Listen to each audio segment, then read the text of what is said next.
नमस्कार। YouTube के इस चैनल पर आप सभी का स्वागत है। पिछले वीडियो में भी हमने बीए पार्ट 3 के पेपर सेकंड के नीति शतकम के श्लोकों का अध्ययन किया है। 2 ही श्लोक उसमें हम कर पाए हैं और कुछ श्लोक मैंने कटवाए हैं, उन्हीं को मैं पुनः आपको बता रही हूँ। 116 और 117 श्लोक को हमें नहीं पढ़ना है।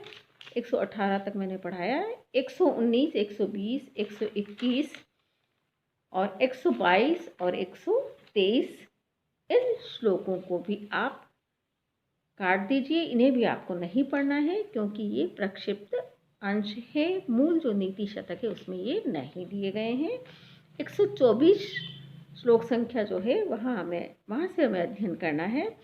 अप्रिय वचन दरिद्रैः प्रिय वचन धनाढ्यैः स्वदार परितुष्टैः पर परिवाद निवृत्तैः क्वचित क्वचित मंडिता वसुधा। यहाँ कवि ने बताया है कि महान गुणों से युक्त जो महापुरुष होते हैं, श्रेष्ठ गुणों से युक्त श्रेष्ठ चरित्र वाले जो सत्पुरुष होते हैं, महान पुरुष होते हैं, वो बिरले ही होते हैं और पृथ्वी पर कहीं कहीं वो पाए जाते हैं। अप्रिय वचन दरिद्रैः, अप्रिय वचनों से जो दरिद्र हो, निर्धन हो, अर्थात अप्रिय वचनों का जो प्रयोग नहीं करते हैं, जो मृदुभाषी है, जो सबको अच्छे लगे, हितकारी और सबको जो मनोहर लगे, जो प्रिय लगे, ऐसे वचनों को जो बोलते हैं। कड़वे वचन जो कभी नहीं बोलते, जो कटुभाषी नहीं है। प्रिय वचन धनाढ्य, और प्रिय वचनों के जो धनी है, सदैव मीठा बोलने वाले, जो मृदु भाषण करने वाले हैं, तो प्रिय और मधुर वचनों के धनी, स्वदार परितुष्टैः, अपनी स्त्री से संतुष्ट रहने वाले, अर्थात जो पर स्त्री घमंड जैसा पाप नहीं करते हैं। पर परिवाद निवृत्तैः, दूसरों की निंदा से निवृत्ति करने वाले, अर्थात दूसरों की निंदा न करने वाले, जो दूसरों की निंदा नहीं करते हैं। क्वचित क्वचित मंडिता वसुधा, ऐसे सत्पुरुषों से, श्रेष्ठ पुरुषों से वसुधा पृथ्वी क्वचित क्वचित मंडिता, कहीं कहीं सुशोभित होती है। कवि यहाँ यह कहना चाहते हैं कि लोग संसार में छिद्रान्वेषण की प्रवृत्ति को बढ़ावा देते हैं, दूसरों के दोषों को देखने की अभिलाषा रखते हैं, दूसरों के गुणों की प्रशंसा वे नहीं करना चाहते, हमेशा कमियां ढूंढना चाहते हैं और बुराइयों से ग्रसित रहते हैं, अच्छाइयों की ओर कम अग्रसर होते हैं। श्रेष्ठ गुणों को वे अपनाना नहीं चाहते। तो जो श्रेष्ठ गुणों को अपनाते, सदाचरण से जो युक्त है, ऐसे श्रेष्ठ पुरुष, सत्पुरुष, महापुरुष संसार में कम ही देखे जाते हैं, जो कि सबके साथ प्रिय और मृदु भाषण करे, अच्छा व्यवहार करे और कटु वचन, जो मन को दुखाने वाले जो वचन है, ऐसे कभी प्रयोग न करे। ऐसे बिरले ही व्यक्ति होते हैं। अब अगला जो श्लोक है 125 श्लोक संख्या है, उसमें कवि ने विभिन्न शब्दों की परिभाषा को बताया है, जैसे लाभ, सुख, हानि आदि।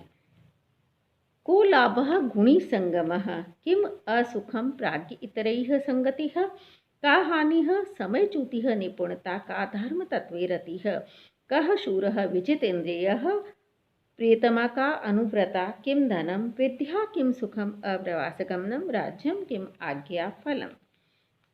यहाँ कवि ने कहा है लाभः कः गुणी संगमः। ऐसे छोटे छोटे प्रश्न भी आपको एग्जाम में पूछे जा सकते हैं।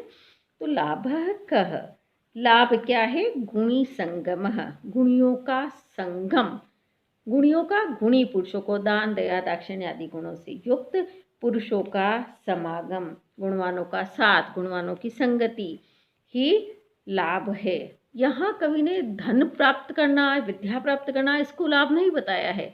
गुणवानों के संगम को, गुणवानों का साथ, उसी को, गुणवानों की संगति, उसी को लाभ का है। किम सुखम न सुखम इति असुखम, दुख क्या है? प्राज्ञ त्रयः संगति, बुद्धिमानों से भिन्न व्यक्तियों से की संगति करना, अर्थात मूर्खों की संगति करना, अज्ञानियों की संगति करने को कवि ने दुख बताया है। का हानि है, समय च्युति है। हानि क्या है? समय की बर्बादी, समय को नष्ट करना, समय को व्यर्थ गंवाना। निपुणता का, यहाँ हानि भी धन की हानि नहीं है, समय की हानि है। समय की च्युति को, समय की व्यर्थता को ही कवि ने हानि कहा है। समय को व्यर्थ में ही गवा देना, उसी को हानि कहा है।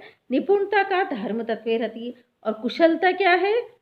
धर्म तत्वे रति, धर्म तत्व में रति, अनुराग, रुचि, आसक्ति, धर्म और धार्मिक कार्यों में आसक्ति, रुचि को ही कवि ने निपुणता कहा है। कशूरः विजित इंद्रिय, शूरवीर कौन है? विजित इंद्रिय, इंद्रियों पर विजय प्राप्त करने वाला, श्रोत्र चक्षु घ्राण आदि इंद्रियों पर विजय प्राप्त करने वाला, इंद्रियों को जीतने वाला ही शूरवीर का। युद्ध में जीतने वाले को यहाँ शूरवीर नहीं कहा है। जो स्वयं पर नियंत्रण रख सके, स्वयं की इंद्रियों को वश में कर सके, उसी को कवि ने शूरवीर कहा है।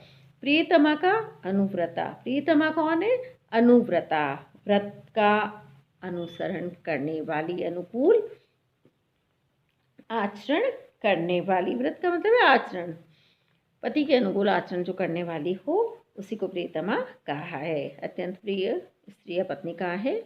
किम धनम, धन क्या है? विद्या, विद्या को यहाँ धन कहा है। और अन्यत्र भी कहा है कवि ने, विद्या एव सर्वप्रधानम धनम। किम सुखम अप्रवास गमनम, सुख क्या है? अप्रवास गमनम, प्रवास में नहीं जाना, परदेश में नहीं जाना। यहाँ सुख धन प्राप्ति को या विविध भोग सामग्रियों को प्राप्त करना, उपभोगों को प्राप्त करना, विविध उपभोग के साधन, विलासिता के साधन को प्राप्त करना सुख नहीं है। यहाँ सुख कवि ने कहा है कि परदेश में नहीं जाना ही सुख है। क्योंकि जब व्यक्ति परदेश में चला जाए तो स्वजनों से, परिजनों से सबसे विलग हो जाता है, अलग हो जाता है। राज्यम किम आज्ञा फलम, और राज्य क्या है? आज्ञा का फल, आज्ञा का पालन ही राज्य कहा गया है। इस प्रकार से कवि ने सभी पारिभाषिक शब्दों की सुंदर परिभाषा इस श्लोक में दी है। अब आप 126, 127, 128, 129 और 130 श्लोक संख्या को भी काट दीजिएगा। 131 है, आलस्यम ही मनुष्याणाम शरीरस्थो महान रिपुः नास्ति उद्यम समो बंधुः कृत्वा यम न अवसीदति। यहाँ कवि ने आलस्य को ही मनुष्य का सबसे बड़ा शत्रु बताया है। ही वास्तव में आलस्यम, आलस्य मनुष्याणाम, मनुष्यों का, शरीरस्थ महान रिपुः, शरीर में रहने वाला महान शत्रु है। नास्ति उद्यम समो बंधुः, उद्यम परिश्रम पुरुषार्थ के समान, न अस्ति बंधु, कोई बंधु नहीं है। यम कृत्वा, जिसको करके कि मनुष्य न अवसेदति, दुखी नहीं होता है।